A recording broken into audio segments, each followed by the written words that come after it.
ఇప్పుడు మనం దగ్గర ₹2.49 కరెంటు కొంటున్న పరిస్థితి. దాన్ని కూడా రాద్ధాంతం చేసినారు.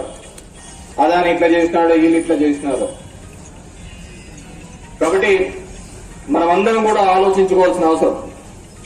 చంద్రబాబు నాయుడు చెప్పినాడు, ఆ కూటమిలో పార్ట్నర్ అయినటువంటి ప్రశ్నిస్తానని పెట్టిన పార్టీ అయినటువంటి పవన్ కళ్యాణ్ గారు చెప్పినారు, ఏంటి కరెంటు ఛార్జీలు అంతా ఎలా పెంచుతారు, దీనికి ఎవరు అని చెప్పేసి ఊక్కుంటా మాట్లాడినాడు. ఇప్పుడేమో మౌనవ్రతం పాటిస్తున్నారు. ఇప్పుడు మనం దగ్గర ₹2.49 కరెంటు కొంటున్న పరిస్థితి. దాన్ని కూడా రాద్ధాంతం చేసినారు. అదాని ఇట్లా చేసినాడు, వీళ్ళు ఇట్లా చేసినారు. కాబట్టి మనమందరం కూడా ఆలోచించుకోవాల్సిన అవసరం.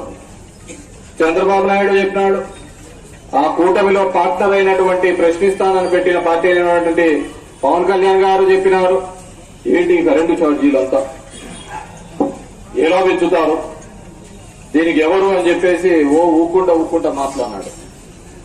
ఇప్పుడేమో మౌనవ్రతం పాటిస్తున్నారు. మరిన్ని ట్రెండింగ్ వీడియోల కోసం న్యూస్ 18 తెలుగు యూట్యూబ్ ఛానల్ ను సబ్స్క్రైబ్ చేసుకోండి.